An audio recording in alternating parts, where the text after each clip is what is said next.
Shalom. దేవుని పరిశుద్ధ నామానికి మహిమ కలుగును గాక.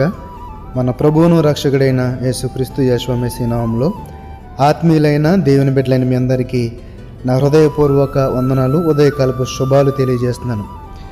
అపోస్తల కార్యములు 17వ అధ్యాయము 27వ వచనంలో ఈ విధంగా వ్రాయబడి ఉంది: తన్ను వెదకు నిమిత్తము నిర్ణయ కాలమును వారి నివాస స్థలం యొక్క పొలిమేరలను ఏర్పరచెను.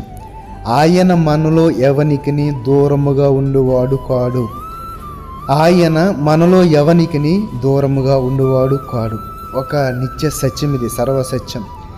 తండ్రి అయిన దేవుడు మనలో ఎవనికి దూరముగా ఉండేవాడు కాడు. ఎందుకంటే 26వ వచనంలో చూస్తే గనక, మరియు యావత్ భూమి మీద కాపురం ఉండుటకును ఆయన ఒకరి నుండి ప్రతి జాతి మనుషులను సృష్టించి, వారు ఒకవేళ దేవునిని తడవలాడి కనుగొందరేమోయని తన్ను వెదకు నిమిత్తము నిర్ణయ కాలమును వారి నివాస స్థలం యొక్క పొలిమేరలను ఏర్పరచెను. కాబట్టి ఈ మాటలో ఒక గొప్ప నిత్య సత్యం. ఆయన మనలో ఎవనికిని దూరముగా ఉండేవాడు కాడు. మరి ఆయన దూరముగా ఉన్నప్పుడు మరి మనకి ఏంటంటే మన నుంచి ఆ మనలో ఉన్న ఆ యొక్క చీకటి మనలను ఆయన నుండి దూరముగా నెట్టుతుంది. అయితే ఒక వాక్యం మనందరికీ తెలుసు ఏంటంటే, తండ్రి తన చెయ్యి చాపి మనల్ని ఎప్పుడూ కూడా తన వైపుకు లావుకుంటకు, ప్రేమించుటకు, కౌగిలించుకుంటకు ఆయన సిద్ధపడుతున్నాడు. నా హస్తము నిన్ను ప్రేమించుటకు, నిన్ను రక్షించుటకు నా హస్తము కురుచ కాలేదు కదండి. ఆయన తరపు నుంచి ఏ లోపము లేదు.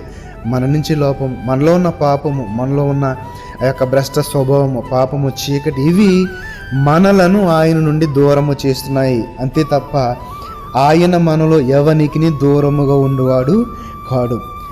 ద్వితీయోపదేశకాండము 4వ అధ్యాయం 7వ వచనము చూస్తే, ఏలయనగా మనము ఆయనకు మొరపెట్టినప్పుడల్లా మన దేవుడైన యెహోవా మనకు సమీపముగా ఉన్నట్టు మరి ఏ గొప్ప జనమునకును ఏ దేవుడు సమీపముగా ఉన్నాడు. ఈ ప్రశ్న చాలా గొప్ప ప్రశ్నగా మనకు కనబడుతుంది. ఒక అద్భుతమైన ప్రశ్న. మనము ఆయనకు మొర్రపెట్టినప్పుడల్లా మన దేవుడైన యెహోవా మనకు సమీపముగా ఉన్నట్టు మరి ఏ గొప్ప జనమునకు ఏ దేవుడు సమీపముగా ఉన్నాడు. అంటే ఈ లోకంలో వేరే దేవుడని వాడు ఉంటే కనుక వాళ్ళలో ఎవ్వరూ కూడా మనుషులకు సమీపముగా ఎవ్వరూ లేరు. ఈ ప్రశ్నదే కదా. మనము ఆయనకు మొర్రపెట్టినప్పుడల్లా, మొరపెట్టడం అంటే ఆయనకు ప్రార్థించడం, ఆయన సన్నిధిలో మన యొక్క ప్రార్థనా విజ్ఞాపనలను తెలియజేయటం, శోధనను తెలియజేయటం, రక్షించు ప్రభు అని అడగటం, కన్నీరు కార్చడం, అలా చేసినప్పుడు అల్లానంటే మన దేవుడని యెహోవా మనకు సమీపముగా ఉన్నాడు. ఈరోజు ఎవరైతే దేవుడు నా ప్రార్థన వింటలేదు, నాకు జవాబు ఇవ్వట్లేదు, నాకు సమాధానం దయచేయట్లేదు అని ఎవరైతే అనుకుంటున్నారో వారందరికీ ఇదే సమాధానం. ఏంటండి? మనము ఆయనకు మొరపెట్టినప్పుడల్లా మన దేవుడైన యెహోవా మనకు సమీపముగా ఉన్నట్టు మరి ఏ గొప్ప జనమునకు ఏ దేవుడు సమీపముగా ఉన్నాడు. ఎవ్వరూ లేరు.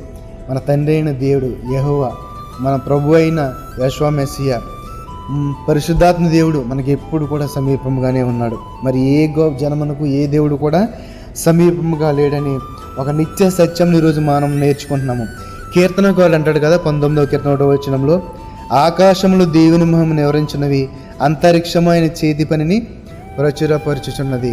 మరి ఇవన్నీ కూడా ఆయన సృష్టి ఆయనను ఆరాధిస్తుంది, ఆయనను కొనియాడుతుంది, ఆయన మహిమను వివరించున్నాయి. ఆకాశము దేవుని మహిమను వివరిస్తుంటే అంతరిక్షం ఆయన చేతి పనిని ప్రచురపరుస్తుంది. మరి ఆయన మనకు అతి సమీపంగా ఉన్నాడు. మనమే రిసీవ్ చేసుకుంటలేదు, ఆయన మన దగ్గర తీసుకుంటలేదు, ఆహ్వానించట్లేదు. కాబట్టి ఈరోజు మనందరికీ తెలిసింది కాబట్టి ఆయన మనలో ఎవరికి దూరంగా ఉండేవాడు కాదని మనమందరం కూడా ఆయనను మన జీవితంలోనికి ఆహ్వానిద్దాం.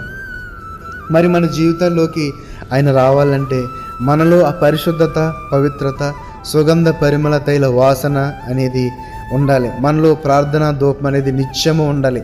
ఆయన వాక్యమును విని, ఆయన వాక్యమును చదివి, వాక్యానుసారమైన జీవితాన్ని జీవించే ఆ యొక్క గొప్ప గుణం మనలో ఉండాలి.